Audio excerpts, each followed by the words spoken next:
the man was surprised to discover that his daughter was eating braised fish early in the morning. This immediately made him feel that something was wrong. In his memory, his daughter had never liked fish since she was a child. The grandmother who cooked also noticed something unusual and told the man that his granddaughter seemed a little off. But the man thought his daughter was just craving something and didn't take it seriously. However, when he returned home that evening, he found that his daughter seemed like a different person. He simply asked his daughter a question, and she immediately began to scold him with a grimace to verify his suspicions. He waited until his daughter was sound asleep at night and quietly slipped into her bedroom. He pulled back the blanket covering her body and began to examine her legs slowly.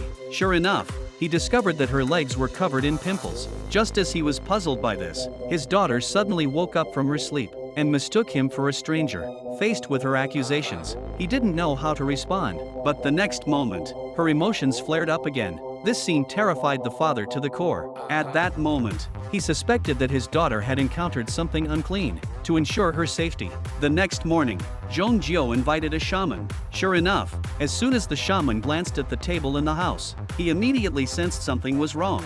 He then walked into the courtyard and whistled. When the shaman saw the 3 large jars outside the courtyard, he instantly realized something was amiss. He quickly instructed the man to remove the lid from the jar covered with a red basin. Then the shaman smashed the jar with a stick. Sure enough, as the jar was destroyed, a dead crow appeared inside it. It was clear that someone had intentionally cast a curse on the little girl. In order to help the girl drive away the evil spirits, the witch immediately performed a ritual in the courtyard.